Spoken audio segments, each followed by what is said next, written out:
Welcome dear friends, आपका स्वागत है D&K एकेडमी के वीडियोस में। मैं हूं आपका दोस्त डांगी सर और आज हम बात करेंगे मध्य प्रदेश के बारे में और मध्य प्रदेश का गठन और विभाजन को समझने का प्रयास करेंगे। ये है ऑनलाइन क्लासेस का पार्ट 2। यदि आपने पहला भाग नहीं देखा तो निवेदन है कृपया डिस्क्रिप्शन में उसकी लिंक दी गई है, आप कृपया पहले भाग को देखें और वीडियो पर भी यहाँ पर अभी इसकी लिंक आपको मिल जाएगी, सजेस्ट कर देंगे हम वीडियो, तो यहाँ से भी आप इसको देख सकते हैं।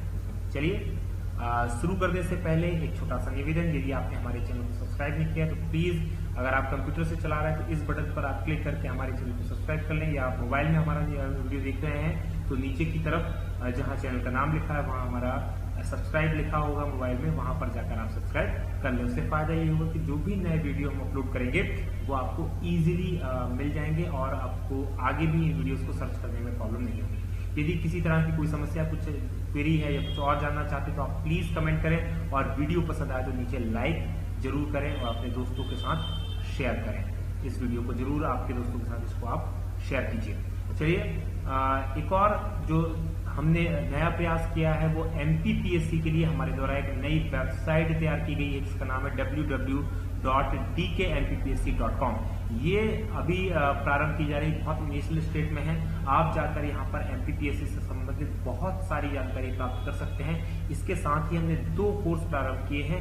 पहला है MPPSC के लिए 2017 जो एग्जाम होने वाला है उसके लिए क्रैश कोर्स, तो आप चाहें तो इस क्रैश कोर्स में भाग ले सकते हैं और ज्वाइन कर सकते हैं। 3 मंथ का ये पूरा की पूरा कोर्स रहेगा। आप इसके द्वारा ज्वाइन करके अपना तैयारी कर सकते हैं, या फिर फाउंडेशन कोर्स से जो पूरा कोर्स है उसकी तैयारी कर सकते हैं। और अधिक जानकारी के लिए आप इसको एक बार लॉग ऑन करके जरूर देखें। यहाँ पर आपको डेली करंट अफेयर्स और प्रैक्टिस सेट्स भी मिलते रहेंगे, तो इससे आप एक बार जरूर देखें। चलिए अब हमारी बात करते हैं शुरू। बात आती है मध्य प्रदेश के पुनर्गठन की। देखिए, मध्य प्रदेश के पुनर्गठन को समझने से पहले हमें समझना होगा कि भारत की आजादी के बाद यानी कि 1947 के बाद क्या कंडीशंस रही। 1947 से 1956 जब मध्य प्रदेश का गठन हुआ उसके बीच में क्या स्थिति थी, और 1956 के बाद 2000 तक क्या स्थिति थी। 2000 में छत्तीसगढ़ का गठन हुआ, उसके बाद क्या स्थिति बनी अब तक। तो ये 3 चरणों में हम इन चीजों को देखेंगे। सबसे पहले बात हम प्रारंभ करते हैं भारत की। जब भारत आजाद हुआ उसके बाद क्या कंडीशन थी। जब भारत आजाद हुआ था उस समय मध्य प्रदेश नाम की कोई भी राज्य या रियासत नहीं थी। एक चीज तो ये समझ लें आप। जब भारत आजाद हुआ तो जो राज्य थे या रियासतें थी और जो राज्य उस समय बनाए गए थे उनको 4 भागों में बांटा गया था। पूरे भारत के 4 लिस्ट बनी थी, A, B, C और D। A, B, C और D, ये 4 तरह की लिस्ट बनाई गई। जो B राज्य थे, D थे, उसमें मात्र अंडमान एंड निकोबार, अंडमान एंड निकोबार द्वीप समूह शामिल था। बस अंडमान एंड निकोबार द्वीप समूह शामिल था D सूची में। A सूची में वो राज्य शामिल थे जो कि ब्रिटिश प्रांत थे। ब्रिटिश प्रांत जो थे उन राज्यों को शामिल किया गया था सूची में। B और C में देसी रियासतों से बने राज्यों को शामिल किया गया था। तो ये कंडीशन बन रही थी जब भारत आजाद हुआ था। मध्य प्रदेश की उस समय की बात करें तो वर्तमान जो मध्य प्रदेश का हिस्सा है, ये जो आपको नक्शे में दिखाई दे रहा है, ये 4 हिस्सों में बटा हुआ था, 4 भागों में बटा हुआ था। जो सबसे बड़ा भाग जो मध्य प्रदेश का जिस क्षेत्र में पड़ता है वो कहलाता था CP एंड बरार।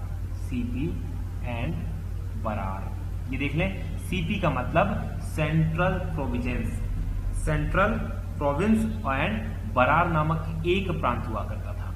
ये अगर इसकी लोकेशन देख लें तो पूरा छत्तीसगढ़ इसी के अंतर्गत आता है। महाराष्ट्र का ये जो हिस्सा है, ये वाला हिस्सा महाराष्ट्र का पूरा इसके अंतर्गत आता है, और मध्य प्रदेश का लगभग ये पूरा जो क्षेत्र है ये कहलाता था CP and Berar. CP and Berar या सेंट्रल प्रोविंस। यहाँ इसकी जो राजधानी हुआ करती थी वो नागपुर इसकी राजधानी हुआ करती थी। राजधानी थी इसकी नागपुर, नागपुर राजधानी इसकी हुआ करती थी नागपुर। और ये जो शामिल था पार्ट A श्रेणी के राज्यों में शामिल था। CP एंड बरार जो शामिल था पार्ट ए के राज्यों में शामिल था, क्योंकि ये ब्रिटिश रियासत का एक भाग हुआ करता था। इसमें यहां पर छत्तीसगढ़ की रियासतें, बघेलखंड की रियासतें और विदर्भ जो प्रदेश था, जो ये वाला क्षेत्र था, ये पूरा के पूरा महाकौशल जबलपुर वाला क्षेत्र था, ये पूरा शामिल था। उसके बाद दूसरा जो भाग था वो कहलाता था विंध्य प्रदेश। विंध्य प्रदेश में ये वाला हिस्सा शामिल हुआ करता था जिसे हम कहें रीवा, सतना, पन्ना, ये वाला जो हिस्सा ऊपर का, ये विंध्य प्रदेश में शामिल हुआ करता था। ये 33 रियासतों का हिस्सा था। विंध्य प्रदेश जो था दूसरा वाला विंध्य प्रदेश, ये 33 रियासतों से मिलकर बनाया गया था। 33 रियासतों का भारत में विलय किया गया और बनाया गया। राजधानी इसकी थी रीवा। इसकी जो राजधानी हुआ करती थी वो रीवा हुआ करती थी और इसे पार्ट सी श्रेणी में रखा गया था। ये देख लें, पार्ट सी श्रेणी में रखा गया था, ये इंपॉर्टेंट है। तीसरी जो भाग था वो कहलाता था मध्य भारत। मध्य भारत, शेष जो मध्य प्रदेश है, ये वाला जो हिस्सा है, ये कहलाता था मध्य भारत। मध्य भारत की दो राजधानी हुआ करती थी, एक इंदौर, 6 महीने के लिए इंदौर, और दूसरी हुआ करती थी ग्वालियर। दूसरी हुआ करती थी ग्वालियर। ये 6 महीने के लिए राजधानी हुआ करती थी। और ये जो था पार्ट बी श्रेणी का राज्य था। पार्ट बी श्रेणी का राज्य था। देखें यहां पर, ये हुआ पार्ट ए श्रेणी का राज्य सीपीएन बरार, पार्ट बी श्रेणी का राज्य हुआ मध्य भारत और पार्ट सी श्रेणी का विंध्य प्रदेश। ये 3 हुआ करते थे। चौथा जो क्षेत्र था मध्य प्रदेश का वो कहलाता था भोपाल रियासत, क्योंकि भोपाल रियासत आजादी के बाद भारत में मिली थी, उस आजादी के जस्ट बाद ही भारत में नहीं मिल रहे थे। तो यहां पर ये आपका भोपाल है और भोपाल रियासत जो थी ये पार्ट सी श्रेणी का भाग हुआ करता था। राजधानी भोपाल ही थी और पार्ट सी श्रेणी, यहां नवाबों का शासन हुआ करता था और पार्ट सी श्रेणी का। तो इस तरह से कुल 4 भागों में बटा था। सीपी बरार राजधानी नागपुर, विंध्य प्रदेश रीवा राजधानी भाग सी में, मध्य भारत इंदौर और ग्वालियर राजधानी भाग बी में और भोपाल भाग सी में। अब राज्य पुनर्गठन आयोग बना। राज्य पुनर्गठन आयोग बना। आयोग बना 1953 में, और 1953 में जब आयोग बना तो इसने कुछ अपनी अनुशंसाएं की और उसके आधार पर 1 नवंबर तो माफ कीजिएगा 1956 में मध्य प्रदेश का गठन किया गया। मध्य प्रदेश का गठन किया गया, ये इंपॉर्टेंट है। 1 नवंबर 1956 में मध्य प्रदेश का गठन किया गया। अब देखते हैं मध्य प्रदेश का गठन किस तरह से किया गया। तो उसके लिए फिर से हम देखें, जो मध्य प्रदेश था उसकी राजधानी अब बनाई गई भोपाल।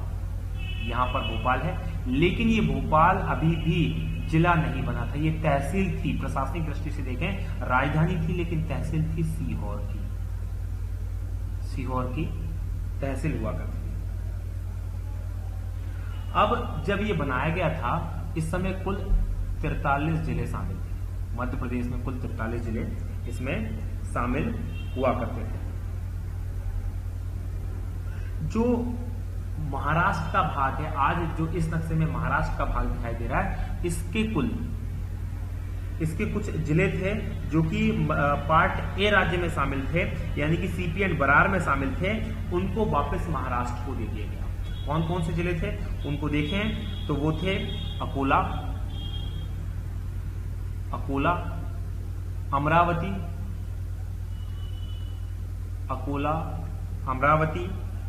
बुल्ढाना, यवतमाल,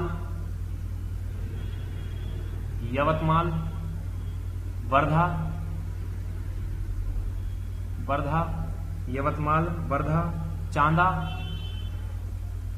चांदा, ये जिला है। नागपुर जो कि राजधानी थी, नागपुर, भंडारा,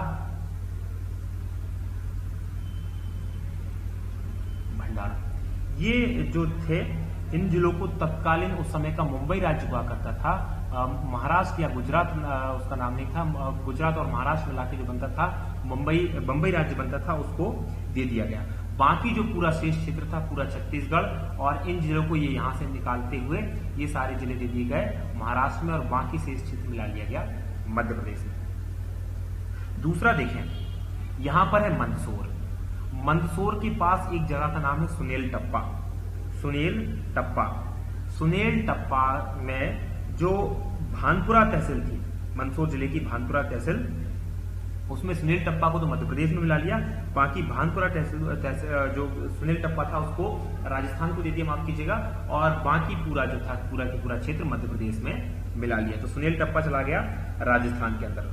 सुनील टप्पा मंदसौर से ये चला गया राजस्थान में, ये चला गया राजस्थान में। अगला देखें, तीसरा जो मेजर इसके अंदर चेंज किया गया, पार्ट सी में जो विंध्य प्रदेश था वो एज इट इज पूरा के पूरा पार्ट सी मध्य प्रदेश में मिला लिया, उसमें कोई परिवर्तन नहीं किया गया। साथ में राजस्थान का एक कोटा जिला है, और कोटा जिले के राजस्थान के कोटा जिले से एक तहसील हुआ करती थी सिरोंज। सिरोंज तहसील को मध्य प्रदेश में मिला लिया गया। सिरोंज तहसील को मध्य प्रदेश में मिला लिया गया, और मध्य प्रदेश के भी विदिशा जिले में ये चेंज किया गया, और भोपाल रियासत पूरी की पूरी मध्य प्रदेश में मिला ली गई। तो इस तरह से जो मध्य प्रदेश का गठन किया गया। फिर से देख लें, जो कुल स्टार्टिंग में 43 जिले थे जब गठन किया गया था। गठन के समय सीपी बरार के जो मराठी भाषी जो थे उनको मिला दिया गया महाराष्ट्र में। छत्तीसगढ़ पूरा और जो प्रदेश था वो पूरा के पूरा मध्य प्रदेश में मिला दिया गया, और बघेलखंड की जो रियासतें थी उनको मध्य प्रदेश में मिला दिया गया। विंध्य प्रदेश पूरा मध्य प्रदेश में मिला दिया गया। पार्ट बी की बात करें तो मध्य भारत में से आपने सुनील टप्पा राजस्थान को देके, बाकी मंदसौर जिले का सुनील टप्पा राजस्थान को दिया, बाकी मध्य प्रदेश में मिला दिया गया। राजस्थान का कोटा से हमने सिरोंज तहसील विदिशा जिले में मिला के बाकी पूरा मध्य प्रदेश में मिला लिया। तो इस तरह से जन्म हुआ मध्य प्रदेश का। अब जिलों की बात करें तो अभी तक 43 जिले हैं। 1972 में मध्य प्रदेश में 2 नए जिले बने, 2 जिलों का निर्माण हुआ। पहला जिला जो बना वो बना भोपाल, और दूसरा राजनांदगांव जो कि पड़ता है छत्तीसगढ़ में। ये 2 जिले बने। जिला भोपाल 1972 में आके बना, उससे पहले तक जो भोपाल था सीहोर जिले की एक तहसील हुआ करती थी। तो इस तरह से कुल जिलों की जो संख्या हो गई वो हो गई 45। कुल जिलों की संख्या हो गई 45, और ये बना 26 नवंबर 1972 में। ये थोड़ा सा याद रखिएगा, 26 नवंबर 1972 में ये जिले। अब हो गए कुल जिले 45। अब देखते हैं अगला अमेंडमेंट या अगला कब हुआ। 1988 25 मई 1998 में एक समिति बनाई गई, बी.आर. दुबे समिति, और इस समिति की अनुशंसा पर 10 जिले बनाए गए। 10 जिलों का गठन किया गया, और फिर 1998 में ही एक और समिति बनाई गई। इस समिति का नाम था सिंहदेव समिति, और इसकी अनुशंसा पर जो जिले का गठन किया गया, 6 जिलों का गठन किया गया। 6 जिलों का गठन किया गया, तो कुल 16 जिले उस समय तक हो गए। तो अब आप देखेंगे तो ये जिलों की संख्या बढ़ के हो गई 61। कुल जिले मध्य प्रदेश के अंदर हो गए 61, और 12 संभाग। ये इंपॉर्टेंट है, थोड़ा सा ध्यान दीजिए। 1998 में जो जिले बने वो था डिंडोरी, बड़वानी,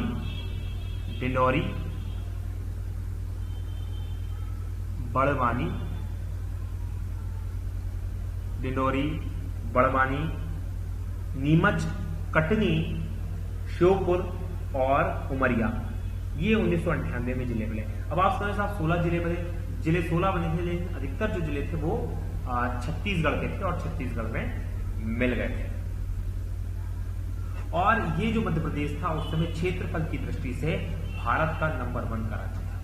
भारत का नंबर 1 राज्य था क्षेत्रफल की दृष्टि से। क्षेत्रफल में सबसे बड़ा राज्य मध्य प्रदेश हुआ करता था। अब बात करें अगला इसका जो चेंज हुआ वो क्या हुआ। अगले चेंज में ये जो भाग हुआ करता था मध्य प्रदेश का, माफ कीजिएगा, ये वाला जो हिस्सा हुआ करता था मध्य प्रदेश का, ये वाला चला गया छत्तीसगढ़ के अंदर, और मध्य प्रदेश से छत्तीसगढ़ जो था सीजी छत्तीसगढ़ अलग हो गया। और ये कब अलग हुआ? 1 नवंबर 2000 में, सन 2000 में। और भारत का 26वां राज्य बना, भारत का 26वां राज्य बना। इसमें से 16 जिले जो थे वो नए राज्य में चले गए। तो मध्य प्रदेश के अंदर जिलों की संख्या हो गई फिर से 45। 16 जिले मध्य प्रदेश छत्तीसगढ़ में चले गए और जिलों की संख्या हो गई 45।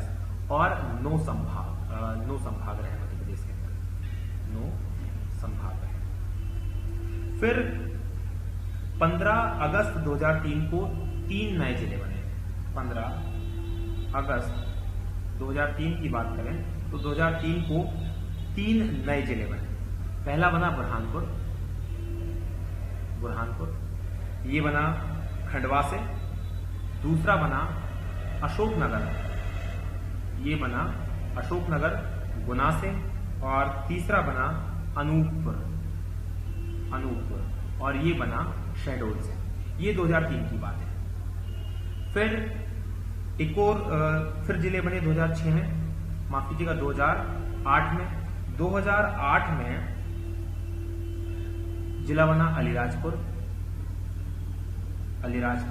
ये बना झाबुआ से। फिर एक बना जिला सिंगरौली, 2 जिले बने। और सिंगरौली ये बना सीधी से। तो इस तरह से अब जिलों की संख्या 3 और 2 5 मिलकर हो गई 50। कुल जिलों की संख्या हुई 50। उसके बाद सबसे आखिरी में अभी लेटेस्ट जो जिला बना है वो बना है आगर मालवा।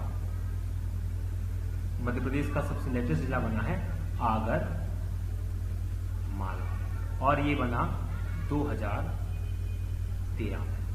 आगर मालवा जिला बना 2013 के अंदर। तो ये इंपॉर्टेंट है थोड़ा सा, इसलिए मैं आपको ये बता रहा हूं। और सबसे लास्ट में जो आगर मालवा जिला बना है ये बना है शाजापुर से अलग। और संभागों की संख्या बढ़कर हो गई 10, और शहडोल जो है सबसे नया वाला संभाग बन गया। तो ये मध्य प्रदेश का पूरी तरह से विभाजन था। और वर्तमान में अगर हम बात करें, वर्तमान मध्य प्रदेश के अंदर 51 जिले और 10 संभाग हैं। एक बार संभागों के नाम हम देख लें। संभाग है इंदौर, उज्जैन, ग्वालियर, चंबल, रीवा, सागर, भोपाल, नर्मदापुरम। होशंगाबाद संभाग का नाम चेंज करके नर्मदापुरम, जबलपुर और शहडोल। तो ये मध्य प्रदेश के प्रमुख भाग थे और प्रमुख जिले थे। आज का जो हमारा वीडियो है यही समाप्त होगा। अगले वीडियो में हम बात करेंगे अगली चीज की, और इसको जरूर देखिएगा। हमारे चैनल को आप सब्सक्राइब कर लें। और इस पूरी सीरीज जो है आपको प्रति दूसरे दिन आपको एक वीडियो इसका मिलता रहेगा। इसी के साथ हमारी बात हम समाप्त करेंगे। बहुत धन्यवाद। Thank you very much. जय हिंद, जय भारत।